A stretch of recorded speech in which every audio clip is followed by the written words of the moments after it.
भिंड जिले की सदर विधानसभा से प्रत्याशी चौधरी राकेश सिंह के समर्थन में चुनावी सभा को संबोधित करने के लिए आए एनएसयूआई के राष्ट्रीय संयोजक कन्हैया कुमार भाजपा की केंद्र और राज्य सरकार पर जमकर हमलावर रहे।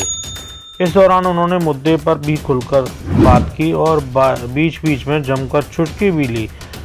सभा का आयोजन खंडा रोड पर किया गया था।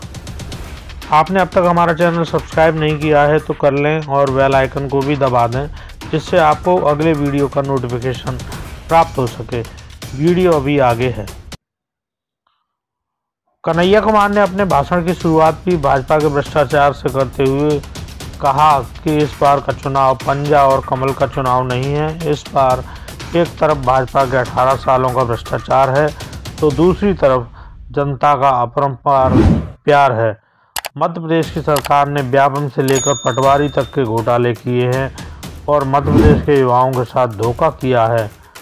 उन्होंने मध्य प्रदेश की जनता को धन्यवाद देते हुए कहा कि जनता ने तो 2018 में ही भाजपा को नकार दिया था, लेकिन भाजपा ने सूटकेस से सरकार बना ली। उन्होंने सिंधिया को निशाने पर लेते हुए कहा कि ऐसे लोगों ने भी अपना ईमान बेच दिया जो अपने आप को श्रीमंत कहते थे।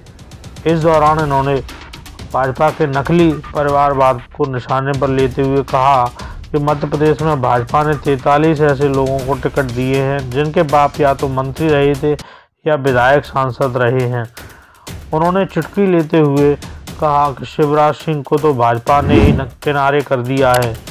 गुजरात का एक आदमी मदारी की तरह उनको नचा रहा है।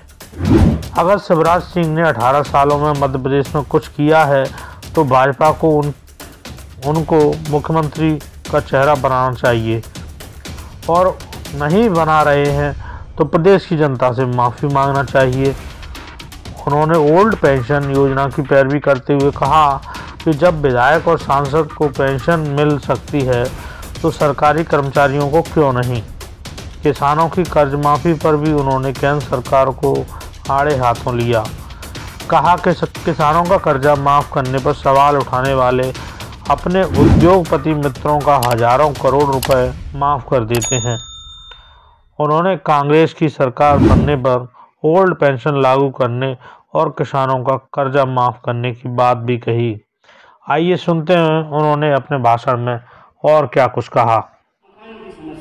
महंगाई की समस्या, उन समस्याओं को आपके सामने रख रहा हूं और आपसे यह अपील कर रहा हूं कि यह समस्या दूर करने का हमारा संकल्प है और कहने की बात नहीं है, बोलने की बात नहीं है। जो बोल रहे हैं हर हाल में उसको लागू करने की बात है, सिर्फ आपके सामने खड़ा होकर के भाषण देने के लिए नहीं है। अगर हम मध्य प्रदेश में कह रहे हैं कि अगर एमपी और एमएलए को पेंशन मिलेगा तो इस कांस्टेबल को पेंशन देना पड़ेगा, जो टीचर है उसको पेंशन देना पड़ेगा, जो सरकारी विभागों में काम करते हैं उनको पेंशन देना पड़ेगा। विधायक जी को पेंशन मिलेगा तो टीचर को भी पेंशन मिलेगा। इसमें कौन सा अन्याय है, जरा हमको समझा दीजिए। तो हम कह रहे हैं कि मध्य प्रदेश में ओल्ड पेंशन स्कीम को लागू किया जाएगा।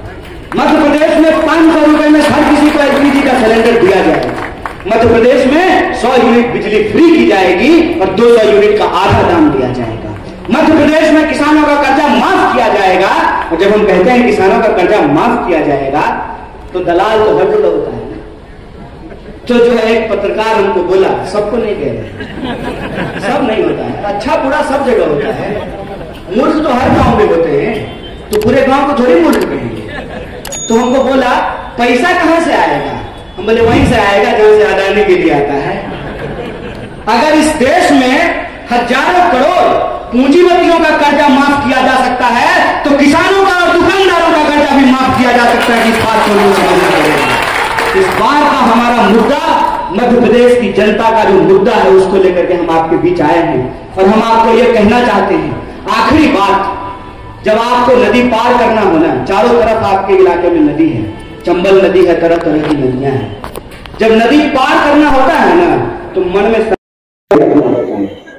संदेह रख करके अगर आप नदी पार करने की कोशिश कीजिएगा तो आप किनारे पे डूब सकते हैं, इसका खतरा है।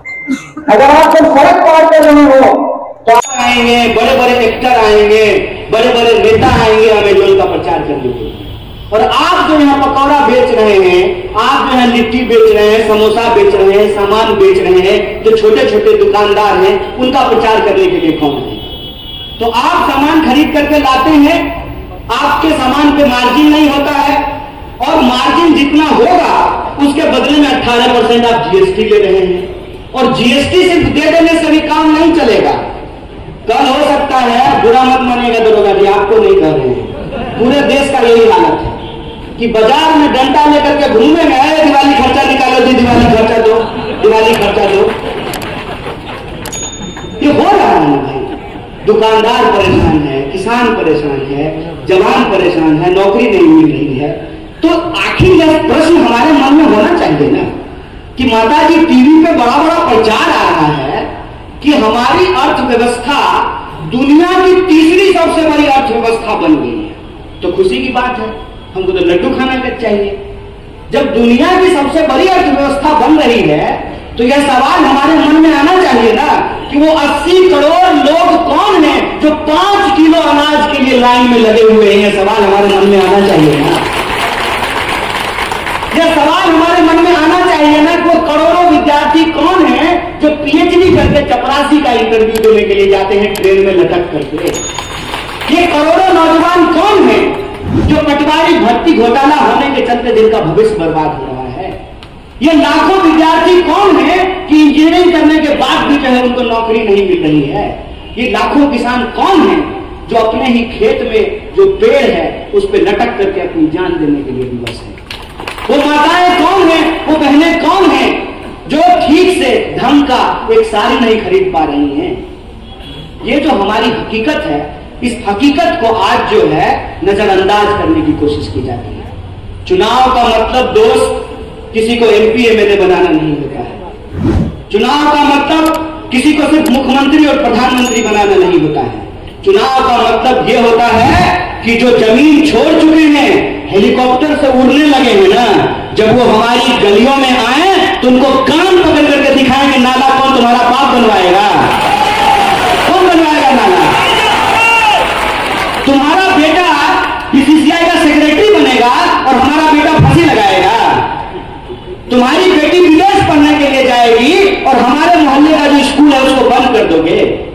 हमको हमारे फसल का दाम नहीं मिलेगा और हम अपने बच्चे के लिए जब बिस्कुट खरीदने के लिए जाएंगे तो 100 ग्राम बिस्कुट हमको 10 रुपया में मिलेगा और हमारा धान का हमको 22 रुपए किलो नहीं मिलेगा। यह जो बेईमानी है, इस बेईमानी का हिसाब लेना होता है। और इसीलिए मैंने आपको कहा कि इस बार का मध्य प्रदेश का चुनाव 2 पार्टियों के बीच का चुनाव नहीं है। इस प्रकार इस बार के मध्य प्रदेश का चुनाव, एक तरफ वो सारे के सारे कमीशन खोर हैं जो सुबह सुबह जो है ना जीत जाते हैं। काहे? क्योंकि रात में जो घूस खाए हैं ना उसको बचाना पड़ता है। मैंने देखा एक दृश्य कि एक आदमी जो है माथे पे मिट्टी लगा रहा था। काश किसानी किया होता। अगर किसान का बेटा होता ना सचमुच तो उसको पता होता कि किसान जो है ना कैमरे के सामने माथे पे मिट्टी नहीं लगाता है, कुदाल लेके जाता है, फावड़ा लेके जाता है, मिट्टी लगाता है अपने शरीर में, तभी जाकर के फसल उगा करके लाता है। ये इस देश का किसान होने का मतलब है। पूरी की पूरी राजनीति को ड्रामेबाजी बना करके छोड़ दिया गया।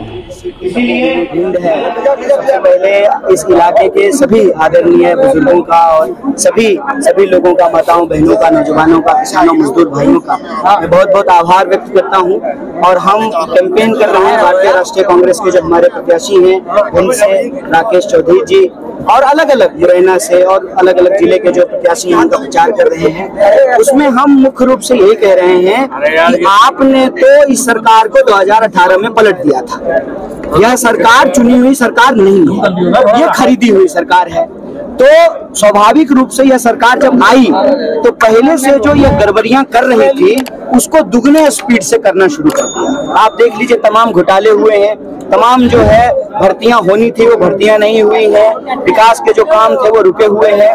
तो 15 महीने में जो कमलनाथ की सरकार थी, कमलनाथ जी की सरकार ने किसानों को जो है प्राथमिकता पे रखा, जवानों को प्राथमिकता पे रखा, महिलाओं को प्राथमिकता पे रखा।